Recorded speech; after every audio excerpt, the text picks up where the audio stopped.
Attendees are in listen-only mode. Good afternoon, everyone. Welcome to the PlanIt webinar series. My name is Angela Torres. I'll be facilitating the webinar today. This is the first in the 2016 Basics webinar series. PlanIt is the Council's effort to provide educational opportunities for the 2040 Comprehensive Plan update process. PlanIt will include not only the webinar series, but workshops, seminars, conferences, and we are expanding the local planning handbook's online resources with a series of online tutorials and expert articles on all things related to comprehensive planning. We will be rolling out new resources continuously, so stay tuned for that. If at any time during the presentation you have any questions, please post them by using the webinar's control panel. We will have a Q&A at the end of the presentation and answer as many questions as possible. Today's session is Kicking Off Your Comprehensive Plan. We will be talking about the Regional Development Guide, Thrive MSP 2040, regional and local forecasts, and how these impact your local comprehensive plan update. Let me briefly introduce you to the presenters for today's webinar. Dan Markell is a planning analyst at the Metropolitan Council working on implementation of Thrive MSP 2040. Hello. And Dennis Farmer is a research analyst at the Metropolitan Council developing local forecasts, working on the Council's transportation model and the Council's forecasting tools. Dan, I'll turn it over to you to begin the presentation. Thanks, Angela. I will be presenting two things today. An overview of the planning cycle in our region, sort of big background, and then highlights from Thrive MSP 2040, which is our regional development guide. My part of the presentation tends to be a little bit abstract, so as we go, I'm going to try and share some examples of how these issues appear in local situations. I'll also try and mention some of the technical assistance available to communities throughout the whole process. Every 10 years, our region goes through a long-range planning process to shape public investments and influence private development. Behind all this work is a simple goal: to ensure orderly and economical development of our region. The diagram shown on this slide shows major steps in the process. Starting in the upper right, the U.S. Census kicks off the cycle and gives us population characteristics with a really fine level of geographic detail. We spend a couple of years at the Met Council analyzing this data to identify trends and to provide job, population, and household growth forecasts for the region. In a few minutes, Dennis will be talking about the forecasting part of this in more detail. Council staff also uses this period to engage with people throughout the region to identify the issues that they're experiencing in their own communities. And at the same time, we have an extended discussion with our Met Council members about what the data tell us and what people throughout the region are experiencing. Thrive MSP 2040 is a result of all this analysis and engagement. Thrive is the name of this decade's regional development guide. You'll hear us talk about it sometimes as Thrive, sometimes as development guide. Thrive describes the state of the region. It identifies large trends that are likely to affect us all in the coming decades.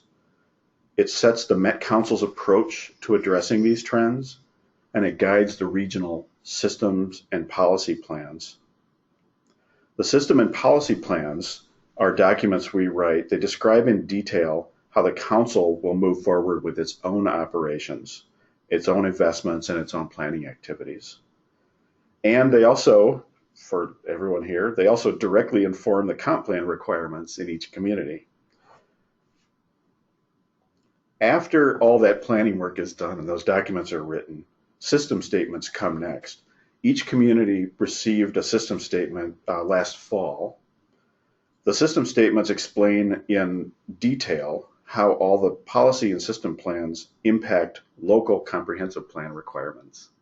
So if you haven't looked at those, you probably want to for your own community. At the same time as the system statements were released, the local planning handbook was launched. This is a new effort this decade, and it's been a pretty major undertaking here. It's a comprehensive technical guide to help communities meet the minimum requirements to submit a plan for the Met Council's review, but it also has a lot of new features that communities can use as resources during their upcoming process. This is a living document, and it's intended to have a lot of resources that are pretty flexible and added in there. So if you find things that you would recommend in here, talk to your sector reps. We'd be interested in improving the local planning handbook through the course of the planning process. Comprehensive plan updates are next. Everyone got their system statement at the end of 2015. You have until the end of 2018 to finish your comprehensive plan. This gives you a couple of years, almost 3 years, to conduct your own planning process and adopt the updates. After your plan is completed, we all move into local plan implementation. This phase can include amendments when conditions change, when new studies or small area plans are conducted, or when new development proposals appear. The implementation phase continues through the next decennial census, when we start this cycle all over again. This cycle is not a new practice for our region. We've been planning together for something like 5 decades. It's kind of fun to see the covers from the different plans over the years. The graphics change a little bit, the titles change a little bit, and the funding sources and programs change a little bit. But it's also interesting to see how consistent the basic process is here. The structure has stayed pretty much the same. We emphasize the overall orderly and economical development of the region. The council focuses on the regional investments like regional highways and sewers, transit, service, regional parks, and overall population trends. And local cities, townships, and counties focus on investments and decisions like local road networks and sewer networks, land use and development controls, and local park systems, and so forth. And the process has time built in for lots of mutual discussion and review to make sure that everyone's plans work together.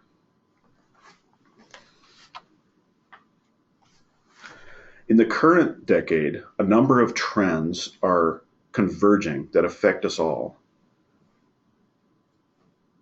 We're growing older and more diverse. We are projected to add jobs, households, and population over the next 30 years.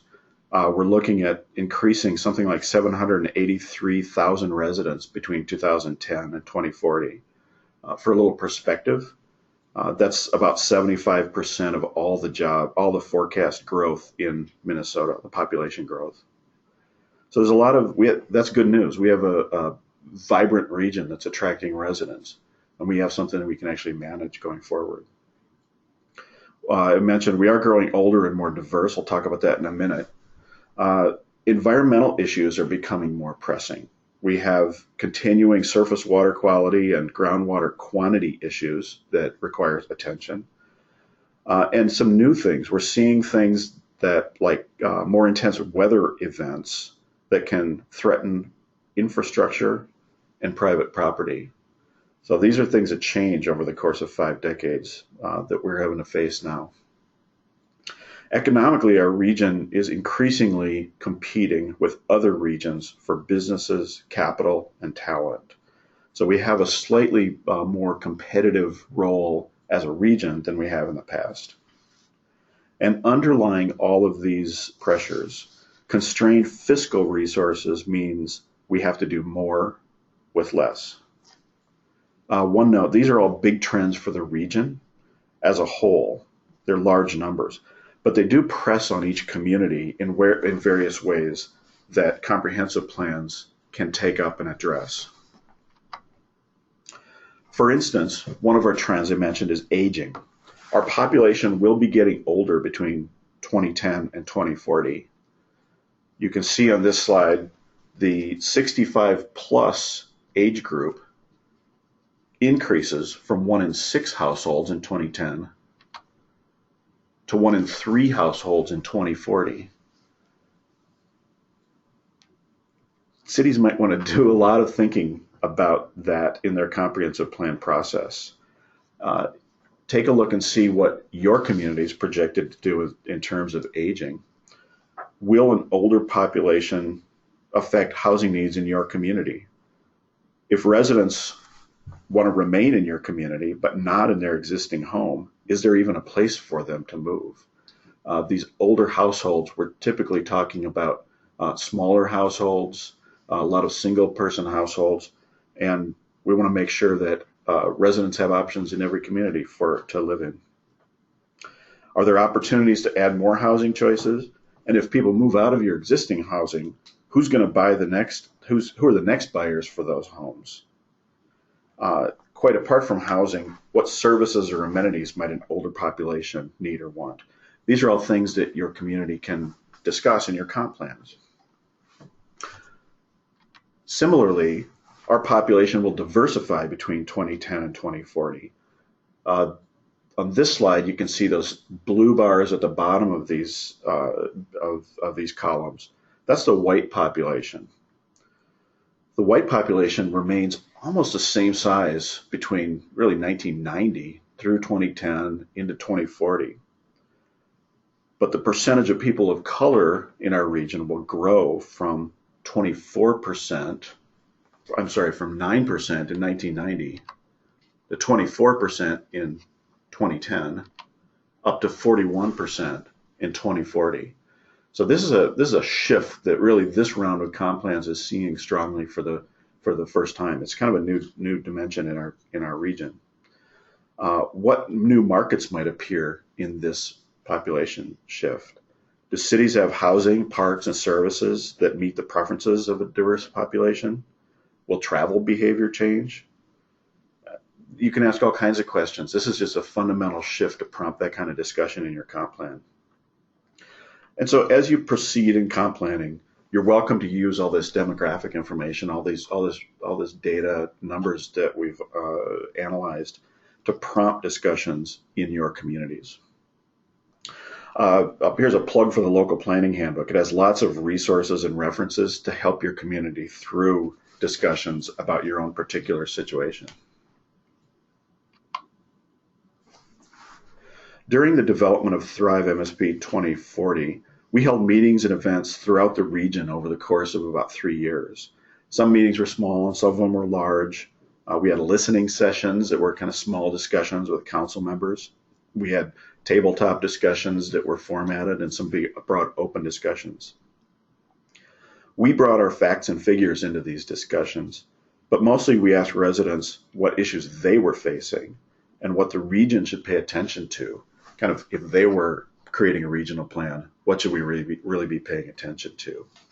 The underlying question in all this engagement is forward-looking.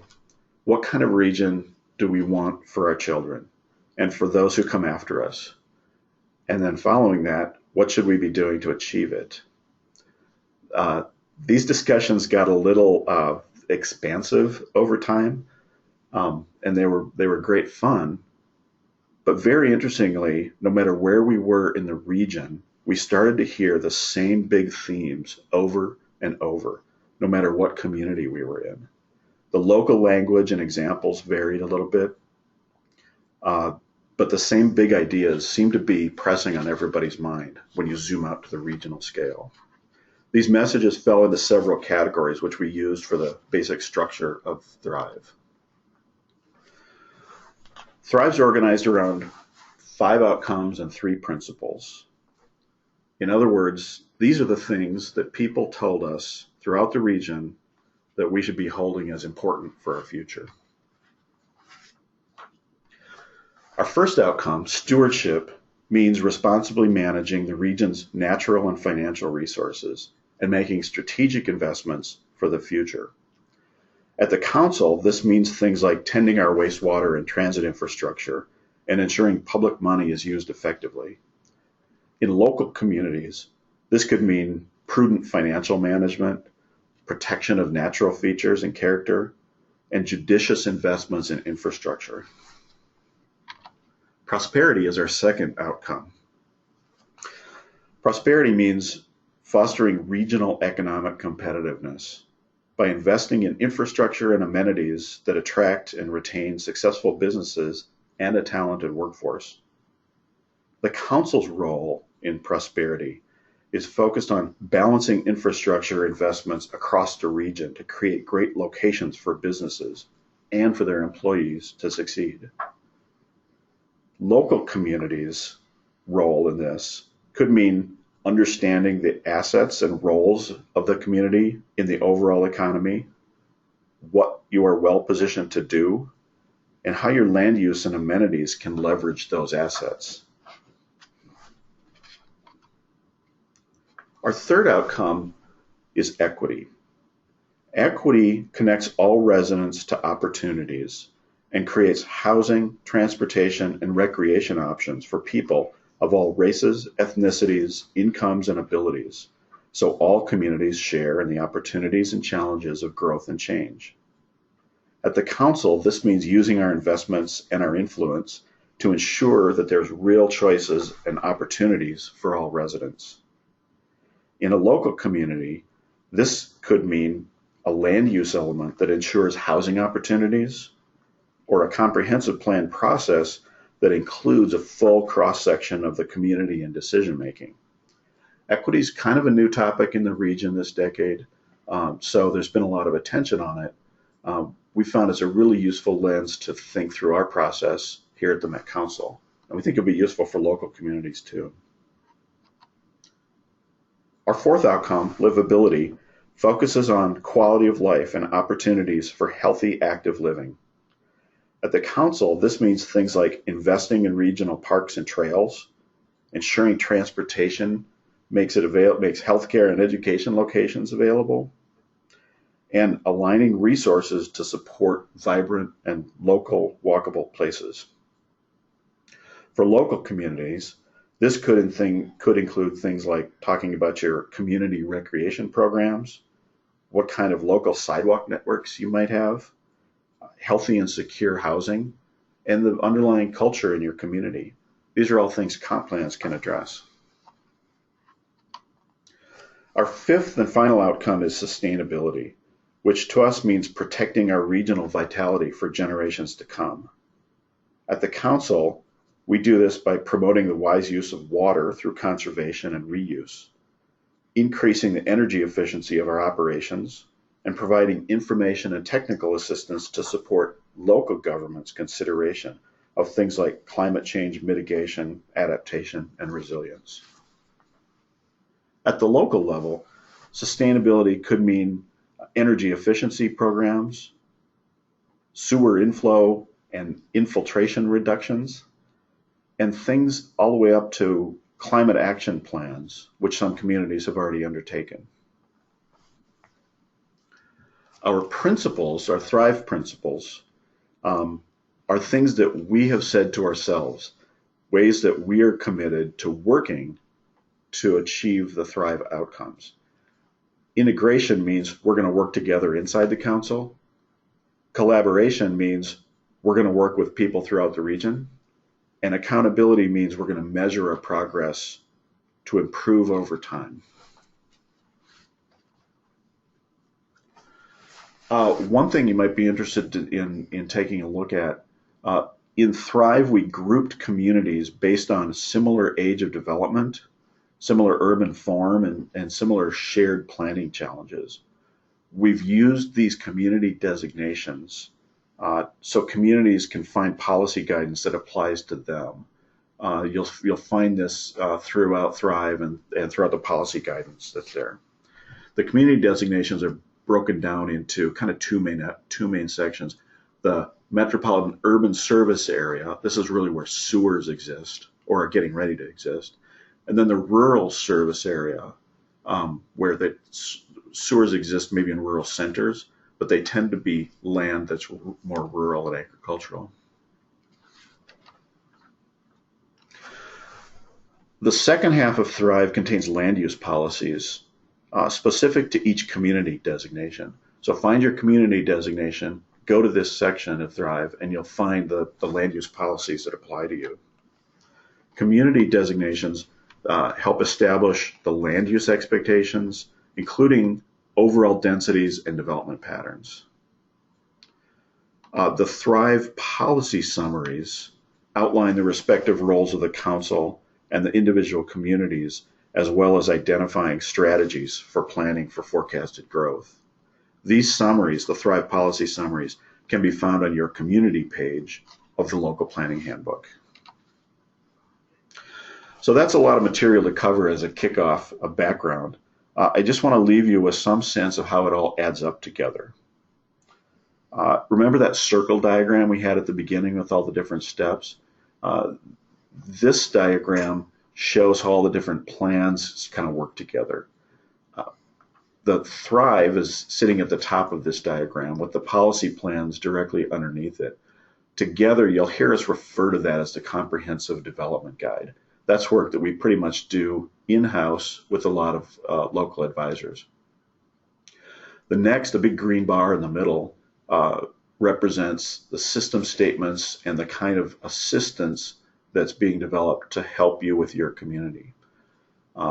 So system statements are out there. Local Planning Handbook has a ton of resources that's focused at you guys. And then I didn't have enough room in this slide to put 188 local jurisdictions, but I kind of filled up the bottom with the notion that there's a lot of comp plans, there's a lot of work that's going to be done in the next few years.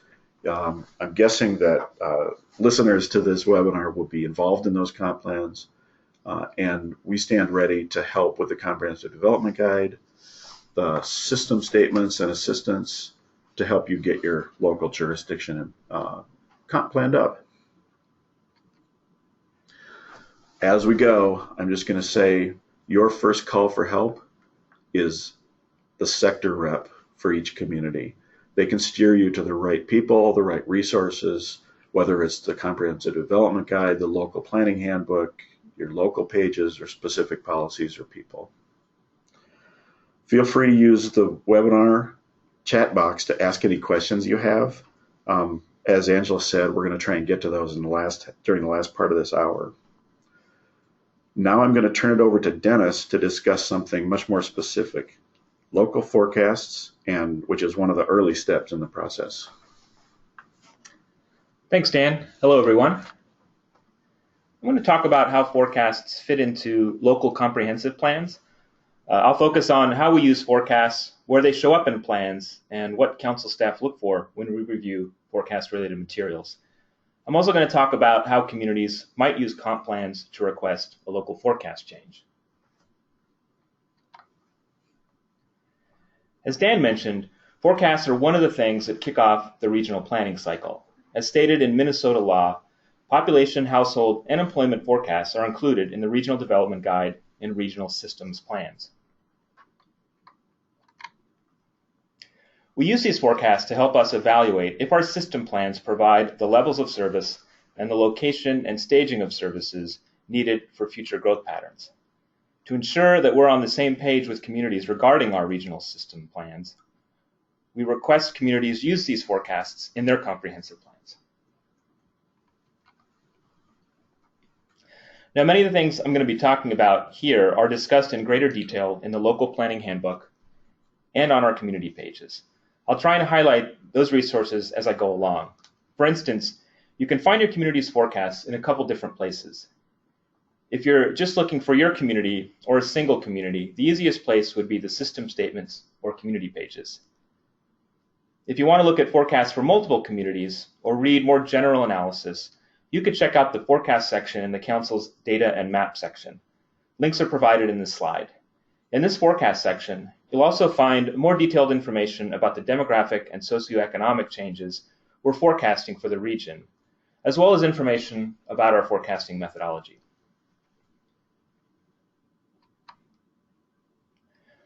When council staff review these forecasts in comp plans, they're going to be looking for a couple things.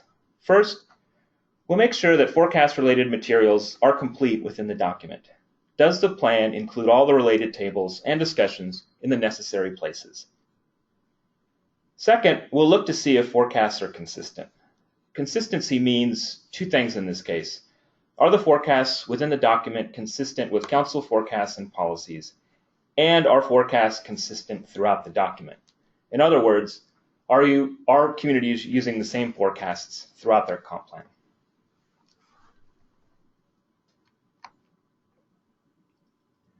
Forecast-related materials play a role in 4 of the comp plan elements: the land use element, the transportation element, the water resources element, and the allocation of affordable housing need number in the housing element.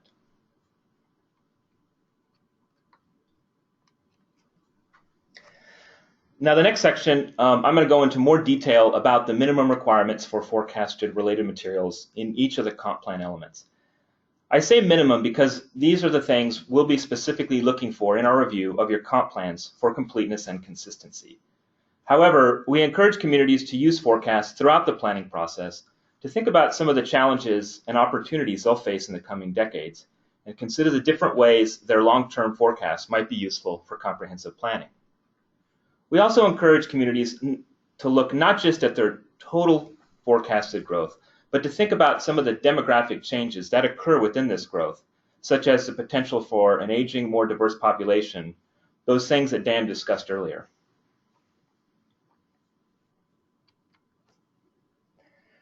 The first place forecasts typically show up is in the land use plan.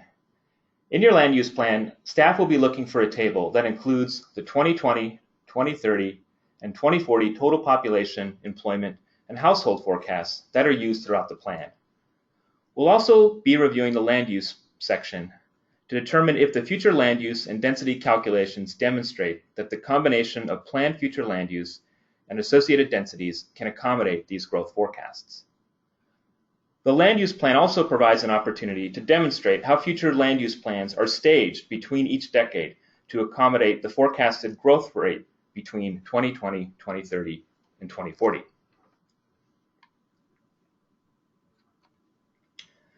Forecasts also play an important role in the transportation plan.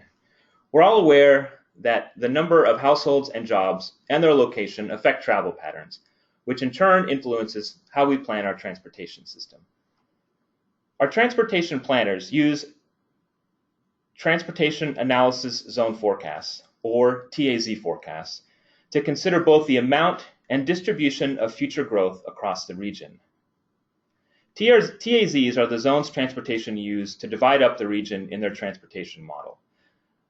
They're how the transportation model determines travel origins and destinations, and they are very important in transportation planning.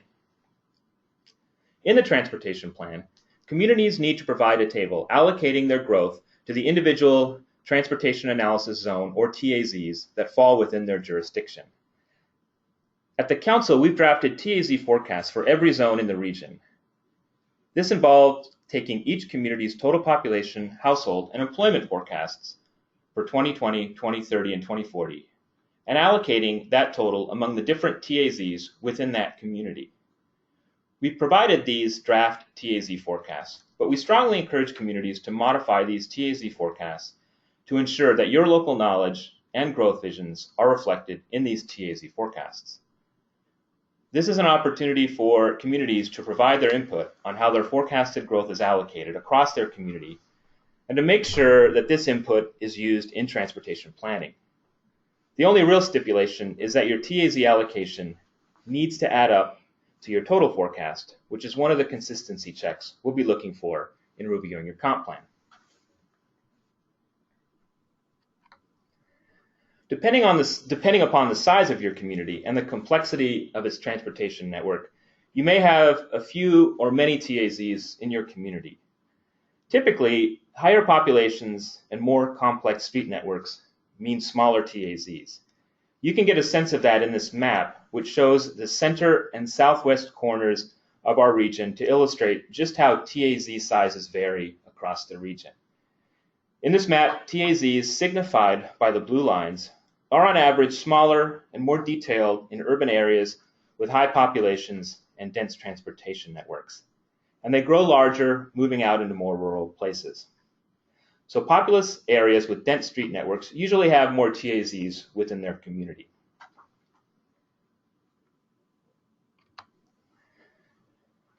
If you're a GIS user, you can find a shapefile which shows the number and location of TAZs in your community, as well as their shapes. The shapefile also contains the Council's own draft TAZ forecast that you can use as a starting point.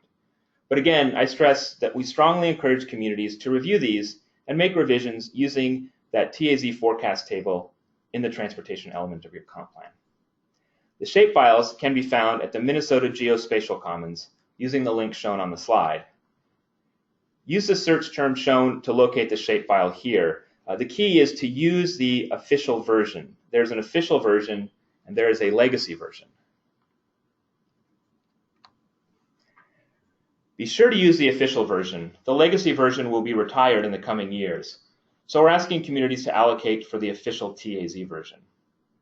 Also, while you're on the Min Geospatial Commons or Minnesota Geospatial Commons, you might want to check out some of the other GIS data available. There's a wide range of data, which is really interesting, and it's a good site if you're a GIS user. Now, if you're a non-GIS user, we can provide maps or tables in other formats such as PDFs and spreadsheets for you. Just contact me and I can get those to you.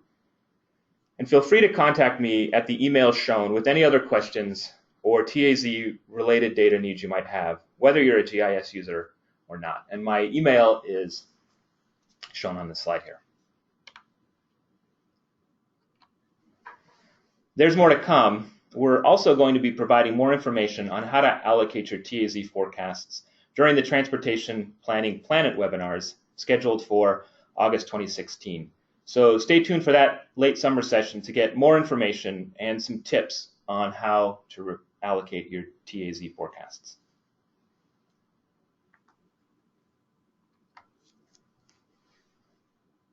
The water resources element contains forecast-related materials in two places: the wastewater plan and the water supply plan.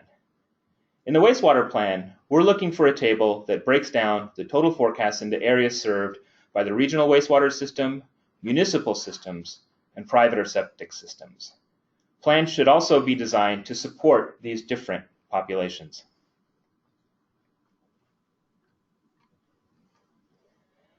You can find a copy of your current sewer allocation forecast inside your community page, as shown here. This is an example. Now, note in this table, we're not just looking at the allocation among the different treatment systems, but the table also identifies the staging of those services among the 3 future decades, 2020, 2030, and 2040.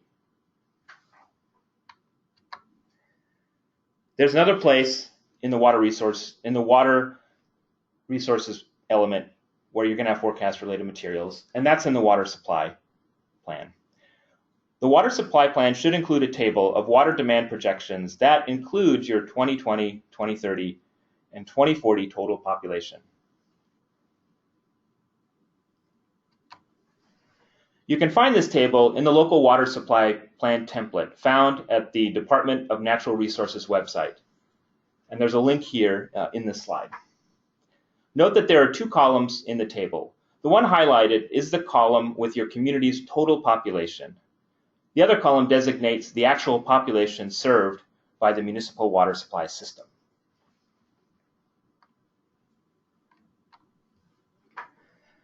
Finally, I also want to note that forecasts inform the housing element as well. The 2021 through 2030 Seward household growth forecasts form the basis for a community's allocation of affordable housing need. So any revisions to these forecasts might affect this allocation.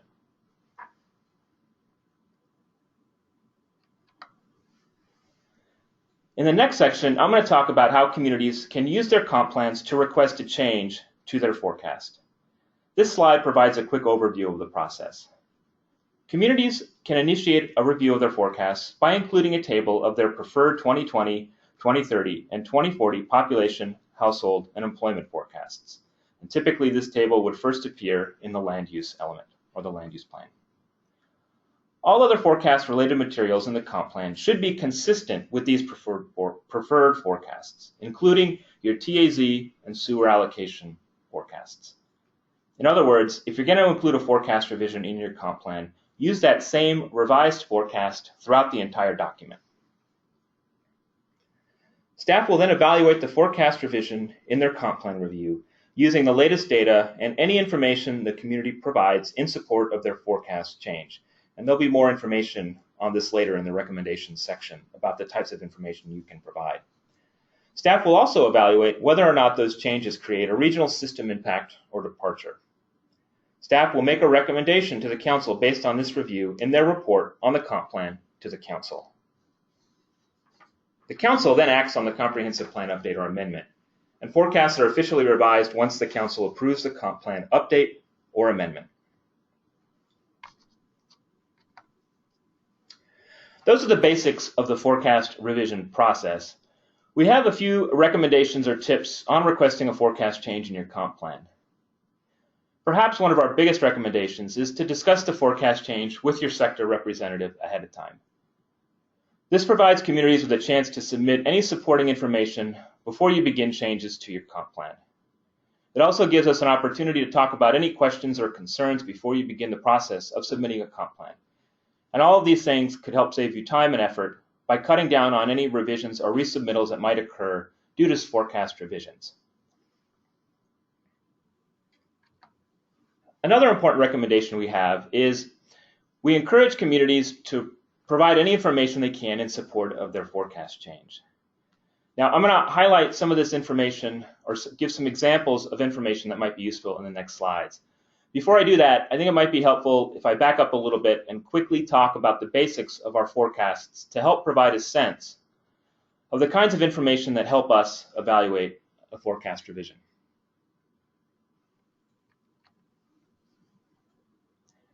The local forecasts are based on three models.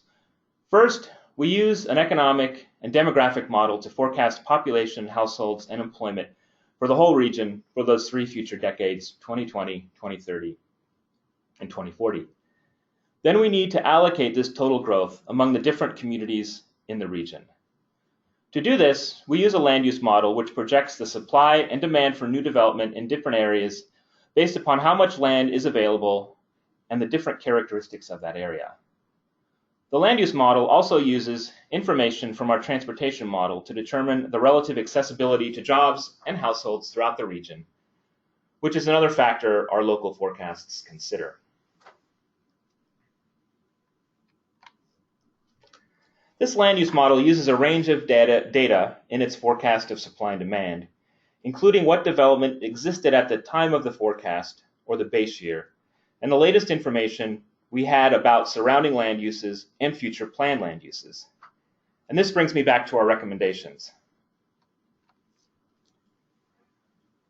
We realize that some of this information has changed or will change between when we completed local forecasts and when communities submit their next comp plans. Forecasting for Thrive and system statements occurred between 2014 and 2015 and were based on the latest available data at the time. These forecasts were also based on the latest adopted land use plans, which were the 2008 comp plans in most cases. When comp plans are reviewed in 2 years, many things could change. We'll have new data and information about development that occurred between 2015 and 2018. And land use plans will change as well.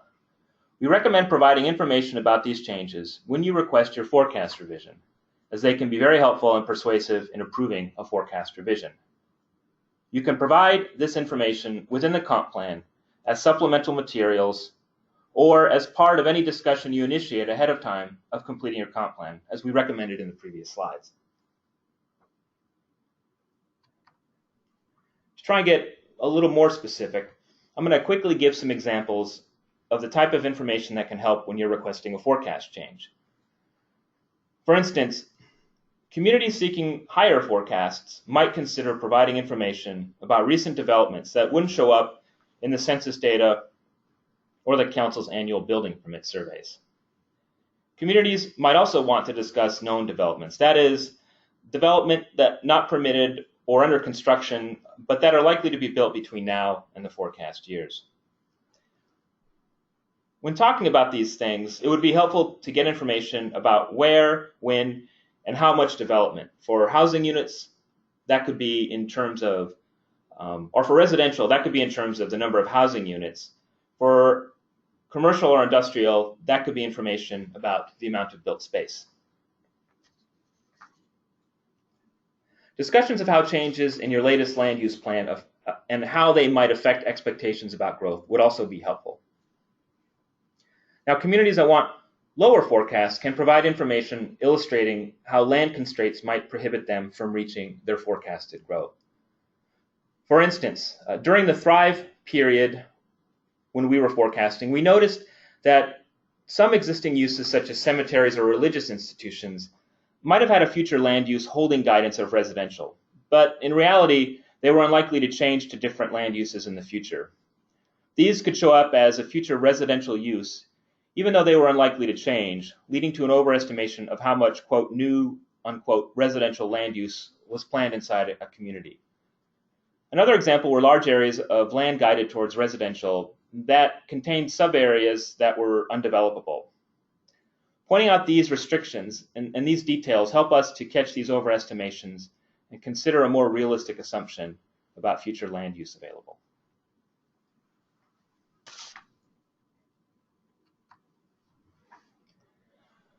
We also recommend using your TAZ forecast allocation to evaluate and discuss any need for a forecast revision.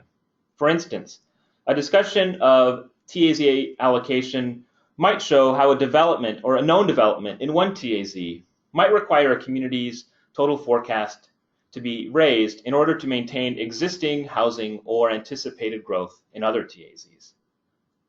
Likewise, an overly high forecast in one or more TAZs combined with an inability to accommodate that growth in other TAZs can demonstrate the need to lower a community forecast. Using this bottom-up approach could be a useful tool to evaluate whether your community needs a forecast change, and a good way of demonstrating that need to us. And looking at your TAZ forecast is something we're asking communities to do in their transportation plan element anyway.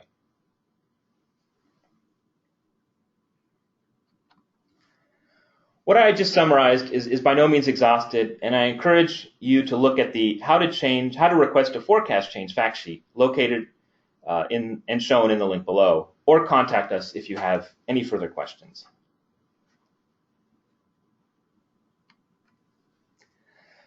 Lastly, I want to end with a discussion of some common mistakes from the last round of 2008 comp plans.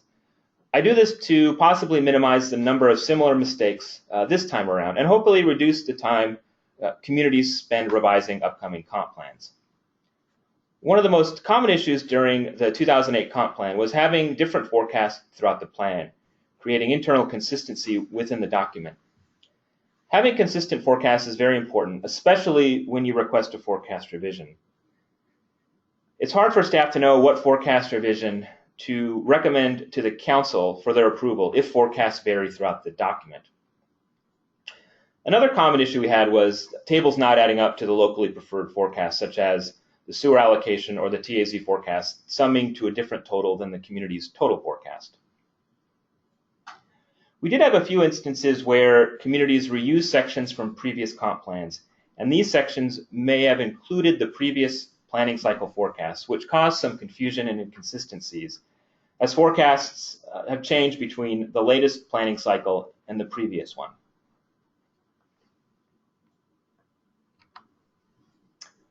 We also had to call some plan elements incomplete due to missing tables. Another thing I want to note is that by the time your comp plans are completed, we will have nearly reached 2020, which is the first decade of the forecasts. Communities should pay particular attention to their 2020 forecast and consider a forecast change if warranted based upon the latest available council estimates or employment data.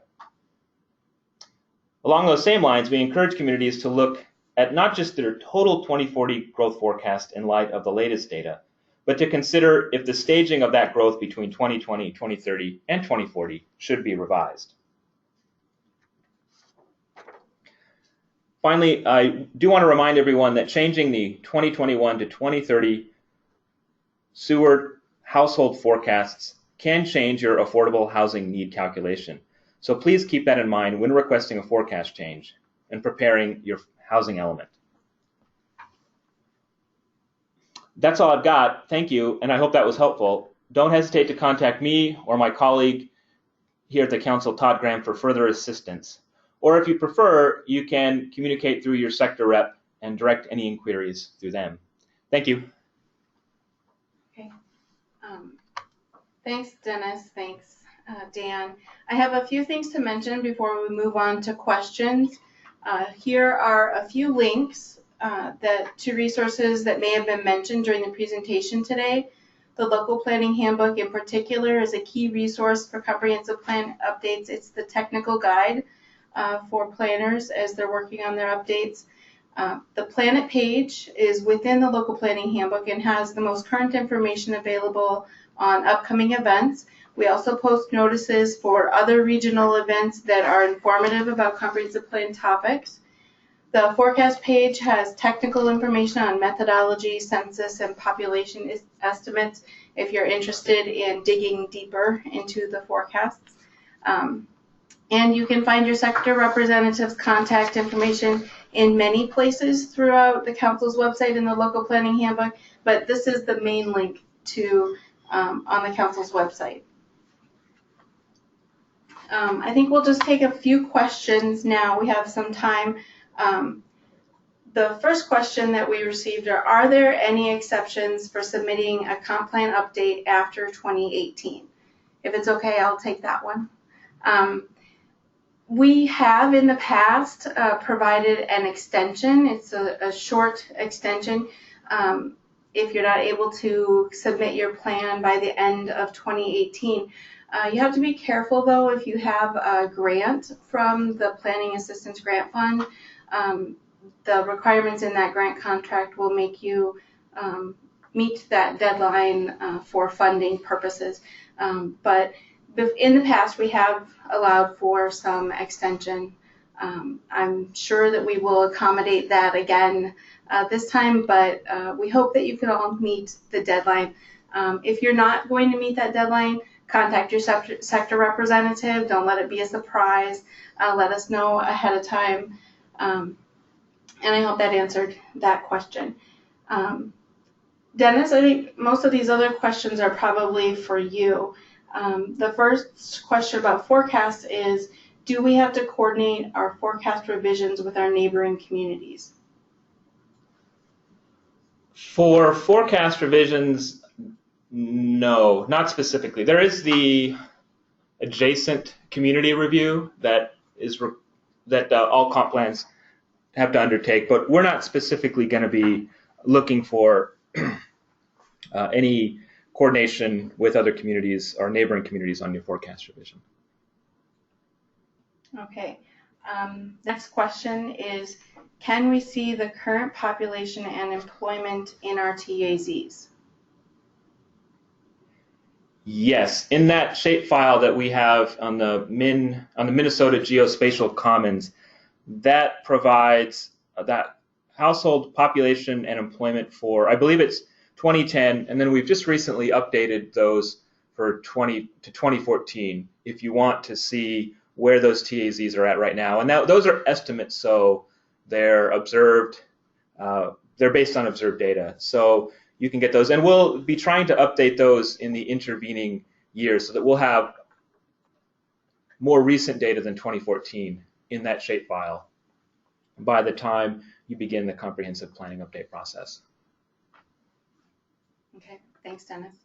The next question, what if we share a TAZ with another city? What do we provide in the table, the total or just our city? Right, so some of the TAZs cross city boundaries. So a community might share a TAZ or a number of TAZs with another city, or in some cases, you might share a TAZ with multiple cities. What we're looking for in the table is just that portion of the forecast for just that portion of the TAZ that lies within your city. And that way, when we do the total TAZ forecast, we'll just combine the totals from the other cities. And that way we can also ensure, we'll know that the TAZ forecast in your table add up to your community's total forecast in the system statement. Right now, one thing to note, right now the TAZ forecasts that are online just have the total TAZ. They don't break them down by community. But we have that information if people want it. We could send that to them, or if we get requests, we could also make that available maybe on our website or put that on the geospatial website. Okay, thank you. The next question, again, about TAZs. It's a popular topic.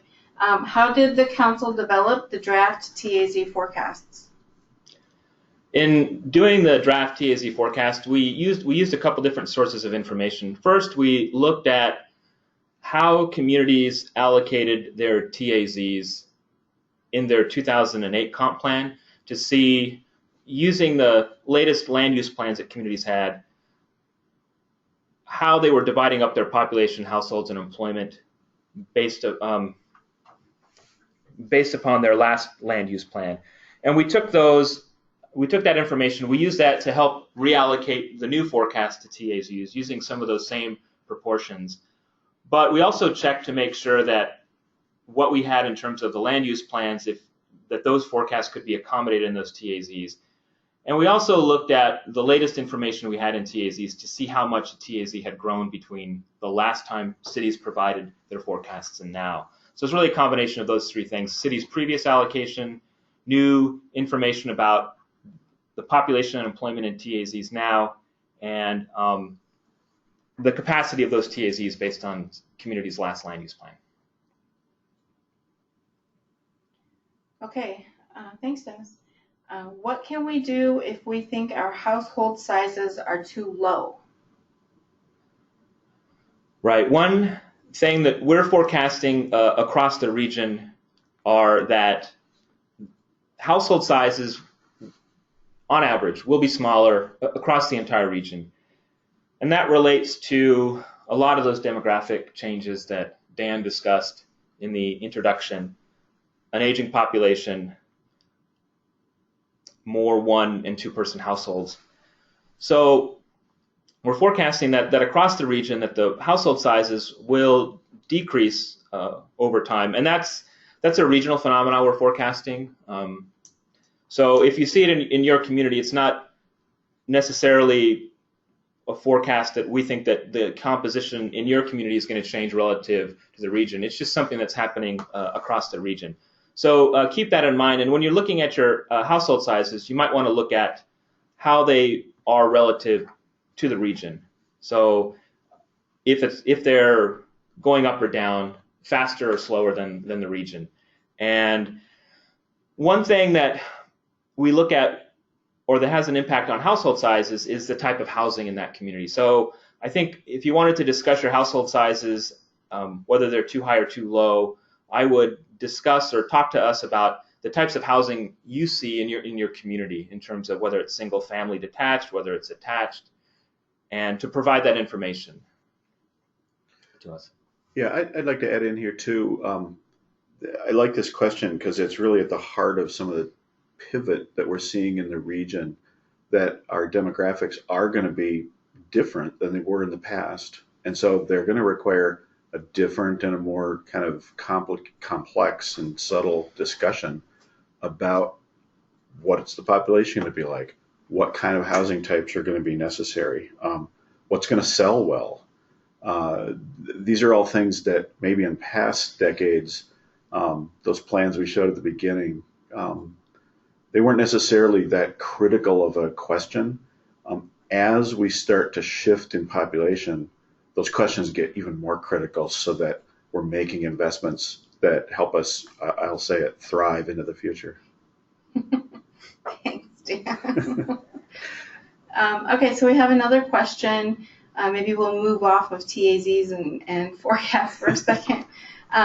The question is, how can counties best coordinate their comp planning efforts with cities, directly with cities or through our sector rep? If it's okay, maybe I'll take that one. Counties and cities should work closely together to coordinate their planning efforts. The sector reps are happy to be a part of that conversation and to help bring people together if that's helpful. But the planning efforts are really at the local level, and the counties and cities should work very closely together to do that. And we have one more question about forecasting methodology. Dennis, sorry. What degree of flexibility in local forecasting methodology will be allowed with tests of reasonableness in mind? I guess that depends upon each individual comp plan in terms of, I think there'll be a considerable amount of flexibility based upon the information that communities provide. If there is a compelling information that a forecast is too high or too low, we will rely upon the information and analyze the information that communities will be providing. If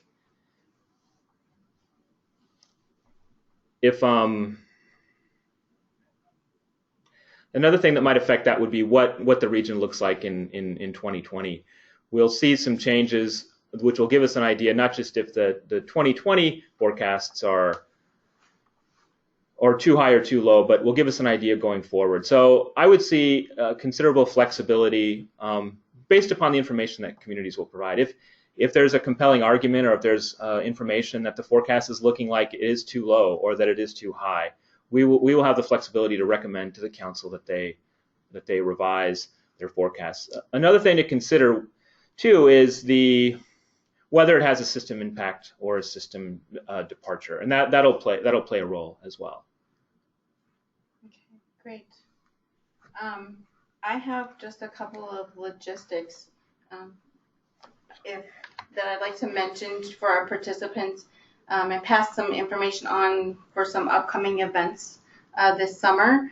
Before we wrap up, I kind of want to make a plug. Please join us for the next presentation in the PlanIt Basics webinar series on June 16th. Lisa, over the noon hour, Lisa Barajas and I will be discussing land use basics. Registration is open and available on the PlanIt page of the Local Planning Handbook. We will also be sending out notifications through our typical avenues as well from our sector reps. Also, within the next couple of weeks, we will be posting a complete brochure of all PlanIt events on the website, all 2016 PlanIt events. Please look for more information to come on that. I had a couple of questions that I knew I was going to get to answer right now. If you would like to view today's presentation again, we will be posting the video on the PlanIt page of the Local Planning Handbook. Again, give us a little bit of time to do that. We've got some converting to do in that, but we will be posting all of the webinars throughout 2016 on the website as well. And then finally, as you exit the webinar, there is a short 5-question survey. Please just take a minute to help us out with that. And if you have any other questions or comments, please feel free to contact us. If we didn't get to your question, I'm going to try and email you directly with a response, or feel free to contact Dennis or Dan again as well. And with that, I would just like to say thank you for joining us. Everybody have a very nice weekend. Thank you very much. Thanks, Angie.